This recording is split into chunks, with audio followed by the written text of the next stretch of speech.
ವಿಜಯಪುರ ಮತ್ತು ಬಾಗಲಕೋಟೆ ಅವಳಿ ಜಿಲ್ಲೆಯಲ್ಲಿ ಸುಮಾರು 3 ಸಕ್ಕರೆ ಕಾರ್ಖಾನೆಯವರು ರೈತರಿಂದ ಕಬ್ಬನ್ನು ತೆಗೆದುಕೊಂಡು ಇನ್ನೂವರೆಗೂ ಕೂಡ ಹಣವನ್ನು ಪಾವತಿಸಿಲ್ಲ. ಇದರಿಂದ ರೈತರಿಗೆ ತೊಂದರೆ ಆಗ್ತಾಯಿದೆ.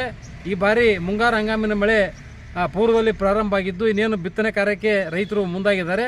ಬೀಜ, ಗೊಬ್ಬರ ಇನ್ನಿತರ ಒಂದು ಕೃಷಿ ಚಟುವಟಿಕೆಗೆ ದುಡ್ಡು ಬೇಕು. ಈ ಕೈಯಾಗ ದುಡ್ಡಿಲ್ಲ. ಈ ಸಕ್ಕರೆ ಫ್ಯಾಕ್ಟ್ರಿ ಅವರಿಂದ 15 ದಿವಸನಾಗ ನೀವು ಕಬ್ಬು ಪೂರೈಸಿದ 15 ದಿವಸನಾಗ ನಾವು ಹಣವನ್ನು ಕೊಡ್ತೇವೆ ಅಂತ ಹೇಳಿದರು.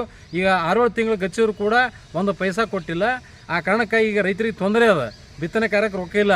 ಅದು ಕೂಡಲೇ ಪಾವತಿ ಮಾಡುವಂಥದ್ದು ಆಗಬೇಕು ಮತ್ತು ಮೂಲ ಹಣ ಎಷ್ಟು ಅದೋ ಅದಕ್ಕೆ ಬಡ್ಡಿ ಸಮೇತ ಕೊಡುವಂಥದ್ದು ಆಗಬೇಕು. ಈಗ ನಮ್ಮ ವಿಜಯಪುರ ಜಿಲ್ಲೆಯ ಬಬಲೇಶ್ವರ ತಾಲೂಕಿನ ನಂದಿ ಸಕ್ಕರೆ ಕಾರ್ಖಾನೆಯವರು 22 ಕೋಟಿ ರೂಪಾಯಿ ಕೊಡಬೇಕು. ಬಾಗಲಕೋಟೆ ಜಿಲ್ಲೆಯ ಜಮಖಂಡಿ ಶುಗರ್ಸ್ನವರು 8 ಕೋಟಿ ಕೊಡಬೇಕು ಮತ್ತು ಬಸವೇಶ್ವರ ಶುಗರ್ಸ್ ಅವರು 17 ಕೋಟಿ ಕೊಡಬೇಕು. ಒಟ್ಟು ಹೀಗೆ 47 ಕೋಟಿ ರೂಪಾಯಿ ಇನ್ನೂ ರೈತರಿಗೆ ಬಾಕಿ ಹಣ ಕೊಡಬೇಕಾಗಿದೆ. ಕಬ್ಬಿಂದು ಪೂರೈಸಿದ್ದು ಕೂಡಲೇ ಅದನ್ನು ಪಾವತಿ ಮಾಡಬೇಕು. ಈ ನಿಟ್ಟಿನಲ್ಲಿ ಜಿಲ್ಲಾಡಳಿತ ಮಧ್ಯಪ್ರವೇಶಿಸಿ ಕೂಡಲೇ ರೈತರಿಗೆ ಹಣವನ್ನು ಪಾವತಿಸಬೇಕು. ಅಲ್ಲಿಂದ ಇಲ್ತಾನೆ ಎಷ್ಟಾಗಿದೆ ಬಡ್ಡಿ ಸಮೇತ ಕೊಡಬೇಕು. ಯಾಕಂದರೆ ಇವು ಕೇವಲ 15 ದಿವಸನಾಗ ಕೊಡ್ತೇಳಿ ರೈತರನ್ನ ನಂಬಿಸಿ ಪುಸಲಾಯಿಸಿ ಕಬ್ಬು ಬೆಳೆಸ್ತಾರೆ. ಮತ್ತು ಕಬ್ಬು ಕೊಟ್ಟ ನಂತರ ಅದು 6 ತಿಂಗಳ ವರ್ಷಗಟ್ಟಲೆ ಹೋದ್ರೆ ರೈತರು ಬದುಕುವುದೇ ಹೆಂಗೆ, ಅವ್ರ ಉಪಜೀವನ ನಡೆಸೋದೇ ಹೆಂಗೆ? ಈ ಬಿತ್ತನೆ ಕಾರ್ಯಕ್ಕೆ ರೊಕ್ಕ ಇಲ್ಲ ಅವರಿಗೆ.